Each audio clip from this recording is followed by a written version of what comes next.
Subscribe करें study with professional classes को और प्रेस करें bell icon for new updated videos के लिए।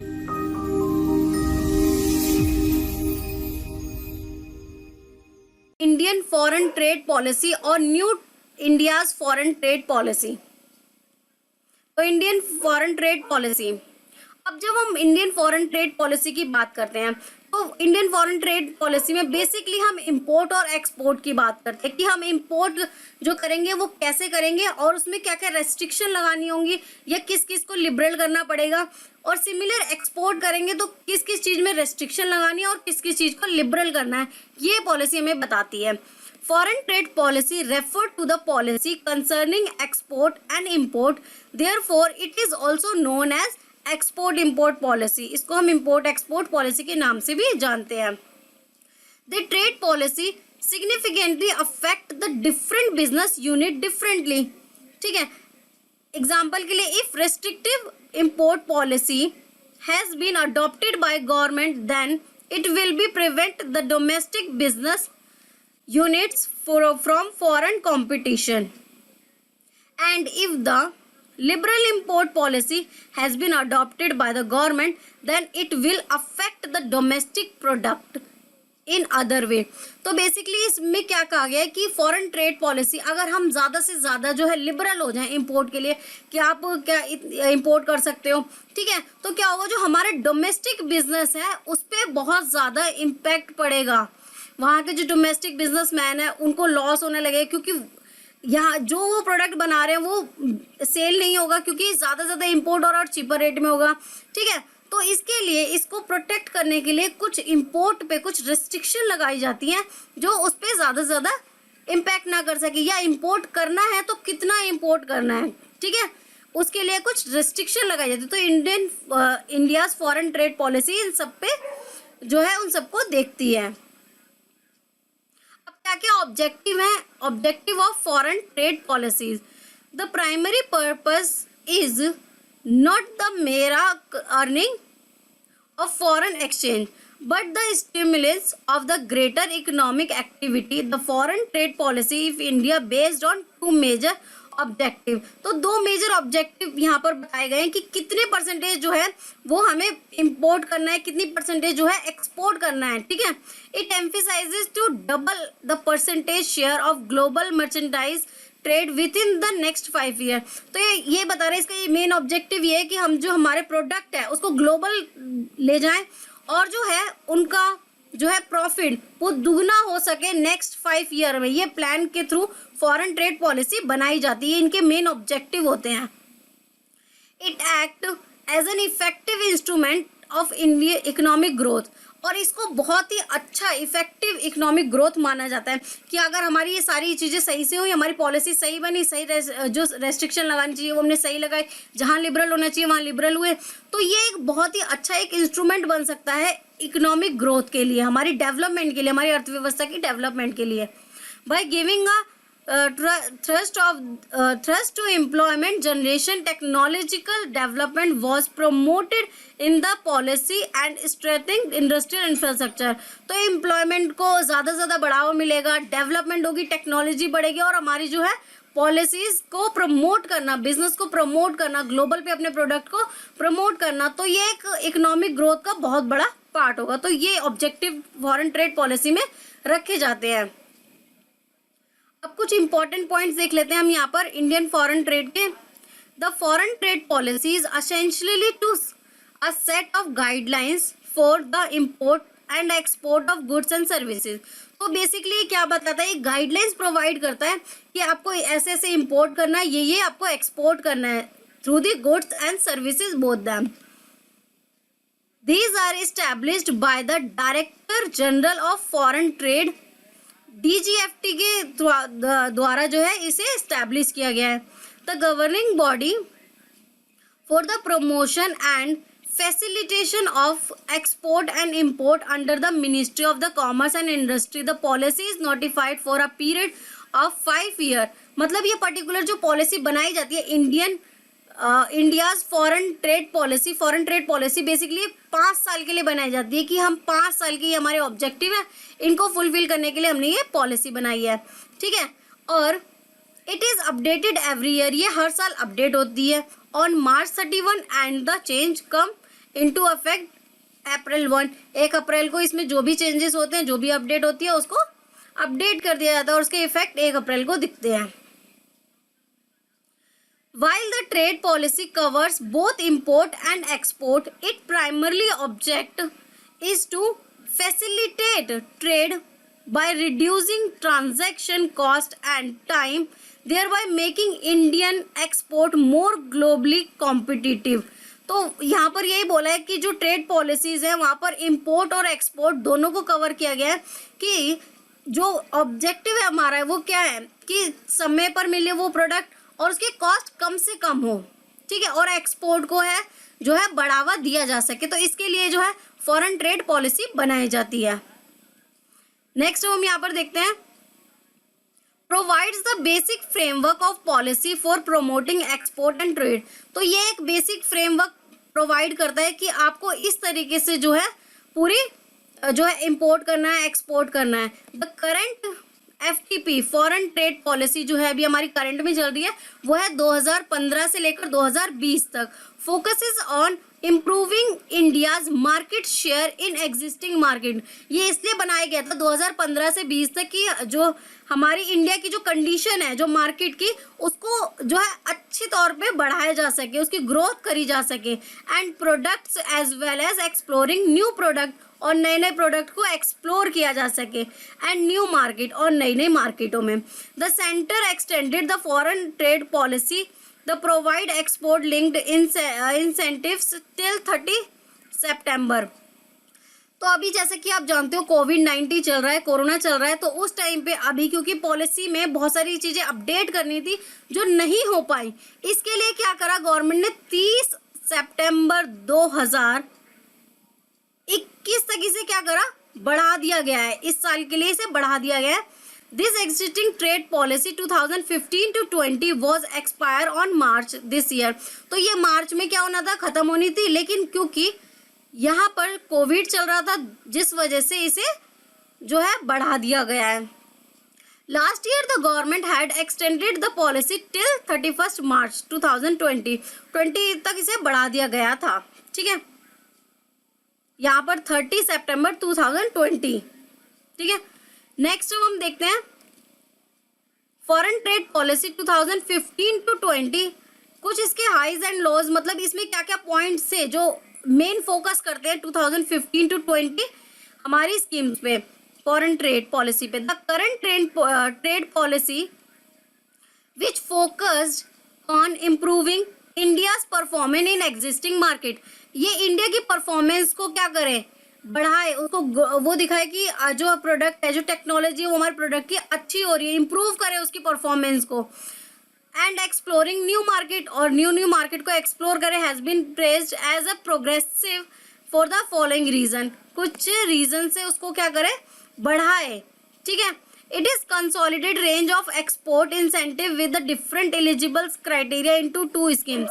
ये 2 स्कीम्स हैं, MEIC यानी merchandise export from India scheme, and SEIS services export from India scheme. ये 2 स्कीम्स लाई गई थी जिसके द्वारा जो है हमारे ग्लोबल तौर पे जो है हमारे प्रोडक्ट को अच्छा दिखाया जा सके और हमारी जो एग्जिस्टिंग मार्केट जो वैल्यू है उसको इंक्रीज किया जा सके। तो इसके कुछ ये की वर्ड्स थे, की पॉइंट्स थे। It offered export incentives under these 2 schemes into form of duty credit scripts which can be used by exporter to pay importer duties. The scripts are fully transferable. अब बेसिकली क्या थी, जो export कर रहे हैं उनको कुछ एग्जम्पशन दी जाती थी और वो खुद भी ले सकते थे और दूसरों को भी ट्रांसफर कर सकते थे, which means that is an exporter has no need for them and they can pass it on another। तो वो दूसरों को पास भी कर सकते हैं और वो चाहे तो वो खुद भी उसका बेनिफिट उठा सकते हैं। It identifies 108 micro, small and medium enterprises MESC cluster for focus intervention with a view of boost export। तो बेसिकली बूस्ट एक्सपोर्ट के लिए यहाँ पर जो है 108 जो है माइक्रो स्मॉल मीडियम एंटरप्राइजेस जो थे उनको ये कीवर्ड सोचे गए थे कि ऐसा ऐसा हम करेंगे, it promoted paperless processing of various DGFT।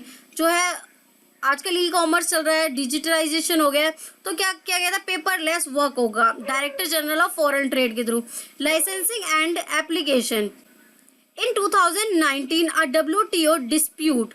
अब 2019 में WTO एक dispute settlement panel acting on Washington complaints, एक complaints aside India export subsidy provisions.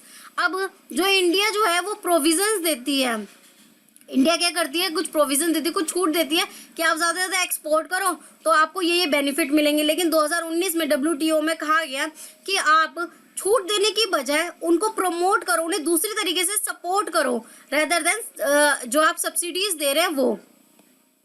तो ये कंप्लेंट आई थी वॉशिंगटन में। वायलेट ये WTO ने कहा कि हमारे जो है इंटरनेशनल ट्रेड का एक नियम का उल्लंघन करती है ये चीज़ें, एंड मस्ट बी विड्रॉन। जो ये आपकी स्कीम है आप इसे विड्रॉ करें।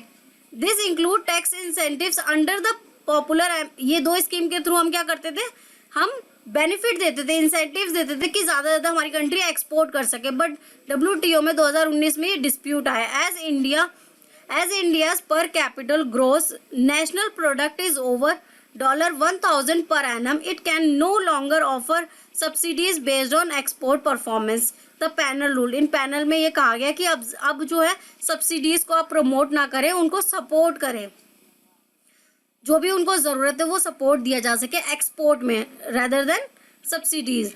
This controversy reinforce the growing view in India that the country needs to move away from subsidy and thinks of other a way to help exporter। तो subsidy की वजह उनको है दूसरे तरीके से हेल्प की जा सके। अब जो है what are the expectation from FTP 2021-2026, क्या एक्सपेक्टेशन करी जा रही है कि जो न्यू ट्रेड पॉलिसी आएगी उसमें क्या क्या चेंजेस होने चाहिए। अब जैसे देखा गया है कोविड-19 चल रहा है, तो कोविड-19 was a cascading war international trade, Indian export falls by a record 60% and import by 59%। यानी कि जो एक्सपोर्ट में गिरावट आई है वो 60% और जो इम्पोर्ट बढ़ा है वो 59% इन अप्रैल 2020। इस टाइम पे कोविड था और क्या कहते हैं बहुत ज़्यादा जो है हमारी कंट्री ने इम्पोर्ट किया। Through the situation has improved, the road to recovery is the long and hard. That is why the new trade policy must be deliver the goods based on inputs from the traders and trade association member for the parliament and government appointed high level of advisory group। some key expectation, तो कुछ expectation रखी गई कि हम किस तरीके से जो है हमारी ट्रेड पॉलिसीज बनाएंगे, क्योंकि अब जैसे कि जो चल रहा है कोविड, उसकी सिचुएशन को देखते हुए कि हमारी जो बिजनेस है उसमें क्या क्या चीज़ें इम्प्रूव होनी चाहिए, कैसी कैसी हमारी पॉलिसीज होनी चाहिए, तो उसको देखते हुए हम कुछ एक्सपेक्टेशन कर रहे हैं कि जो ये वाली पॉलिसी आएगी ट्रेड पॉलिसी, तो ये इसमें चेंजेस होने चाहिए। तो यहाँ पर WTO कंप्लेंट टैक्स इंसेंटिव, तो WTO ने जो मैंने अभी आपको बताया था कि WTO ने कंप्लेंट करी थी कि जो है एक्सपोर्ट पे जो है हम सब्सिडीज ना देकर उनको सपोर्ट करें, ठीक है, एक्सपोर्ट में सपोर्ट करें, सब्सिडीज ना दे। ये थी WTO की complaint. With the incentive under the MIC, जो हम इन दो पॉलिसीज के थ्रू जो उन्हें सब्सिडीज दी जाती है एक्सपोर्ट के थ्रू, उसको ना दिया जा सके। Under a cloud the need of the hours is WTO compliant tax benefit to this and the government has announced the remission of duties of taxes on import product।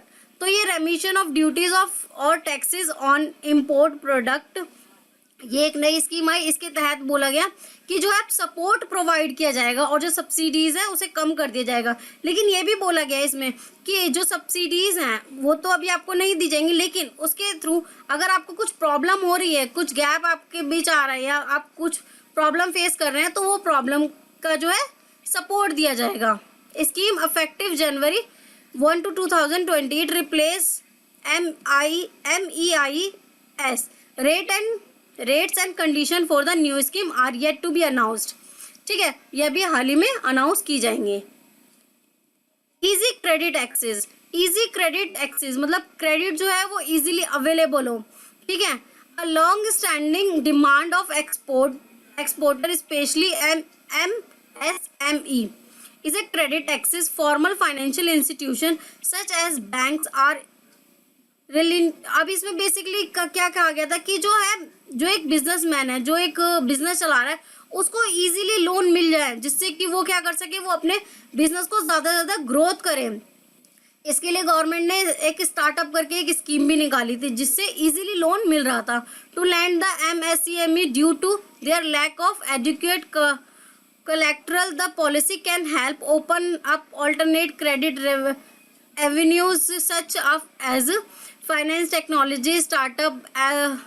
The advisory grows up suggest raising browsing limit at the export import bank of India, ठीक है। तो basically ये क्या क्या होता है कि एक सपोर्ट प्रोवाइड किया जाए जिससे कि जो बैंक है वो इजीली, जो बिजनेसमैन है उसको इजीली लोन प्रोवाइड हो सके, लोन मिल सके। इसके लिए ये इजी क्रेडिट एक्सेस बोला गया था। इंफ्रास्ट्रक्चर अपडेट, अब क्योंकि 2021 टू 2026 जो हमारी नई फॉरेन ट्रेड पॉलिसी आएगी, इसमें बोला गया कि हमें बहुत ज़रूरी है कि हम अपने जो है इंफ्रास्ट्रक्चर को अपग्रेड करें। इसके लिए बहुत दो बड़े कारण था कि देखा गया कि बाकी कंट्री में भी कुछ रिसोर्सेज अवेलेबल है, ठीक है, उसके बेहाफ पे वो क्या क्या टेक्नोलॉजी यूज़ कर रहे हैं, वैसे ही हम भी यूज़ करके अपने प्रोडक्ट को अपग्रेड करें। One reason why China is manufacturing and export power houses is its network or port highways and high speed trains which are among the best in the world.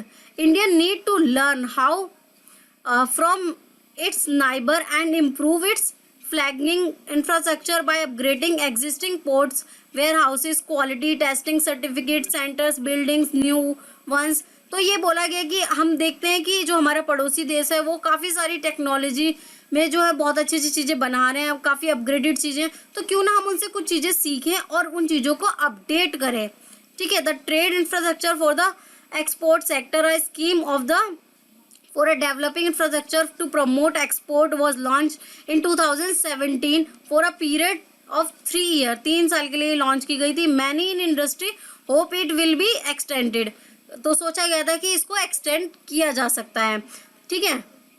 तो ये था हमारा infrastructure upgrade. Next है less subsidy मोर support. अब जो WTO ने जो complaint की थी उसमें कहा गया था कि एक्सपोर्टर को है सब्सिडी जो है नहीं देनी और उनको ज़्यादा से ज़्यादा सपोर्ट करना है। तो in 2020 commerce ministry Piyush Goyal said quality technology and scale of production were the answer of India global ambition not subsidy. Many in the industry agree saying government support in form of skills development program and technology upgradation। तो कुछ programmes बनाए जाएं, skill develop की जाए, जो employees हैं, जो businessman हैं, ठीक है, उन सबको स्किल डेवलप की जाए, टेक्नोलॉजी अपग्रेड की जा सके, ये सब चीज़ें अपडेट की जा सके जिससे कि एक्सपोर्टर को बढ़ावा दिया जा सके। rather than subsidies would help them become more competitive, ठीक है। Paramedical, biotechnical and medical devices are some factor that could do with upskill. Similarly, the trade policy could include incentives with a focus on research development, something the government has spoken in the past on the technology front of amendment technology upgradation fund, which is facilitate improvement in the investment productivity quality and export the textile industry through technology upgrades can be Republican and the other sector. तो basically इसमें यही बोला गया कि जो exporter है उनको हम क्या करें, अच्छी टेक्नोलॉजी दें, अच्छी जो है स्किल प्रोवाइड करें, ठीक है। इसके लिए इन्होंने amendment technology upgradation fund scheme भी बनाए जिसके थ्रू क्या कर सके, लेस सब्सिडी और मोर सपोर्ट करके यहाँ पर कहा गया, और जिससे कि हमारे जो प्रोडक्ट है वो ग्लोबल मार्केट में जो है कंपटीशन को झेल सके और वहां पर वो स्टैब्लिश हो सके। टैक्स ब्रेक, अब टैक्स ब्रेक बेसिकली क्या था, तो यहाँ पर जो था वही था कि जो है एक्सपोर्टर को क्या कर सके, एक्सपोर्टर को सब्सिडी की जगह जो है वो सपोर्ट दिया जा सके। लेकिन वो किस तरीके से, अब उनको कैसे सब्सिडीज दी जाएंगी। If India were to do away with the subsidy, exporter would still need some form of government support। तो easier and lower taxes are a way filling the gap। तो वो उसको बहुत easy बनाया जा सके और lower taxes को, जो taxes हैं उसको कम किया जा सके, जिससे कि जो है वो गैप को ख़त्म किया जा सके। The reduction of the corporate tax rate and simplification of duty structure are long standing demand and तो ये बेसिकली यही कह रहे हैं कि जो वो गैप है टैक्स को कम किया जा सके और बहुत इजी से इजी बनाया जा सके, जिससे कि एक्सपोर्टर को जो है बढ़ावा मिल सके। The confidential of the Indian industry suggestion simplification and the import duty structure the following. The general principle of higher duty of finished goods.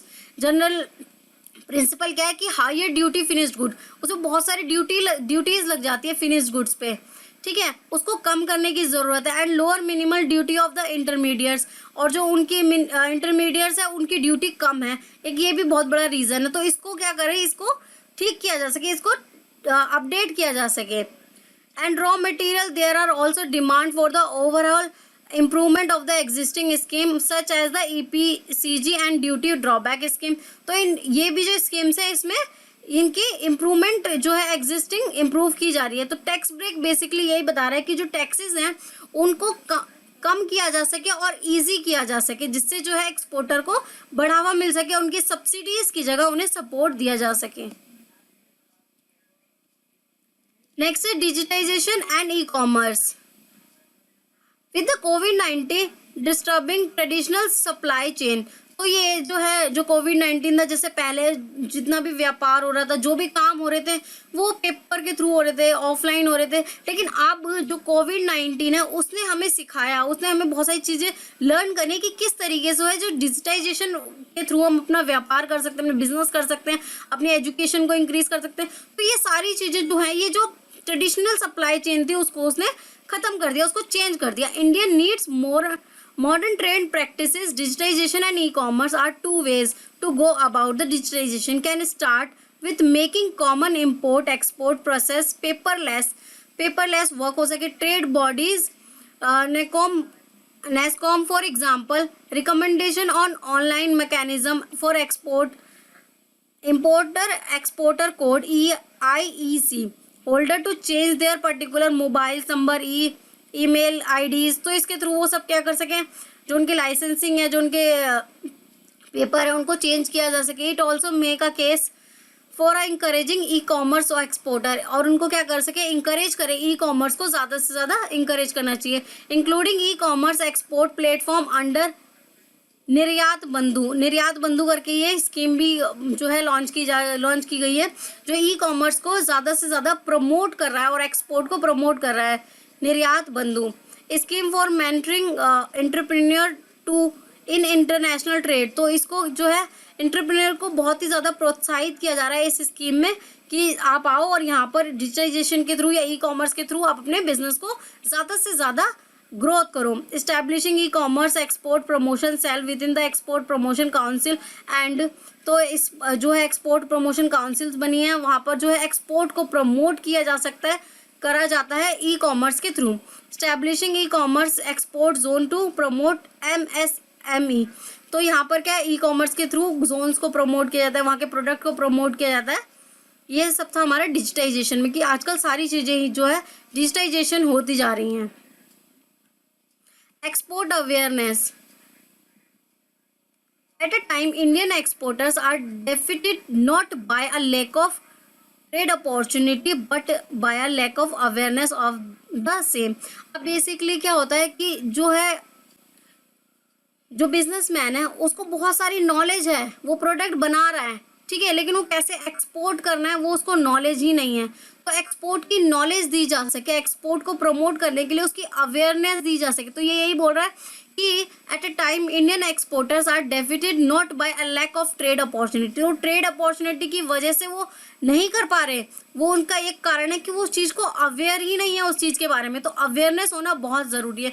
The trade policies can make a provision the government workshops and awareness program. तो government को क्या करना चाहिए, बहुत सारी workshop attend करानी चाहिए उन्हें, और बहुत सारे अवेयरनेस प्रोग्राम बनाने चाहिए that educate and inform traders about international laws and standard, global market, intellectual property rights, patent, geographical indication. तो उन्हें बताने चाहिए उनकी क्या क्या राइट्स हैं, क्या क्या जो है इंटेलेक्चुअल प्रॉपर्टी राइट्स, ठीक है, ग्लोबल मार्केट के बारे में बताना चाहिए, स्टैंडर्ड्स बताने चाहिए, उन्हें लॉ बताने चाहिए, जिससे कि वो एक्सपोर्ट के बारे में ज़्यादा से ज़्यादा अवेयर हो चुके हैं। इसके लिए बहुत सारे जो है प्रोग्राम्स उन्हें चलाने चाहिए। Import wish list. अब क्या होता है कि जो एक बिजनेसमैन है उसको बहुत सारी चीज़ें इंपोर्ट करनी पड़ती है अपने पर्टिकुलर प्रोडक्ट को बनाने के लिए। तो हर एक कंट्री की कुछ इंपोर्ट विश लिस्ट होती है कि हमें ये प्रोडक्ट चाहिए ही चाहिए होंगे अनदर कंट्री से। तो while most of the expectation might be geared toward export, India's import community has its wish list too, which include permission to import capital goods on certification basic and to import prohibited item which is approved of central government approved board of approval or interministerial standing committees। तो basically जो country में import होगा वो किसके through होगा, वो जो है अप्रूव्ड गवर्नमेंट के थ्रू होगा, सेंट्रल गवर्नमेंट के थ्रू, बोर्ड ऑफ अप्रूवल। तो इसके थ्रू उनको पहले अप्रूव करवाना पड़ेगा, उसके बाद ही वो क्या कर सकते हैं, इंपोर्ट कर सकते हैं अपनी कंट्री में। तो ये थी इंपोर्ट विश लिस्ट। जो उनको इंपोर्ट करना है उसके लिए उन्हें परमिशन लेनी पड़ेगी, उनको लाइसेंस देना पड़ेगा, उन्हें सर्टिफिकेट लेना पड़ेगा, तभी वो उसके बाद इंपोर्ट कर सकते हैं। सो फ्रेंड्स, वीडियो अच्छी लगी तो वीडियो को लाइक करें, चैनल को भी सब्सक्राइब करें और अपने फ्रेंड्स के साथ शेयर करना ना भूलें। आप हमें Telegram group, Facebook page, Instagram और हमारे ब्लॉगर पे ही फॉलो कर सकते हैं, जिसका लिंक मैं डिस्क्रिप्शन में दूंगी।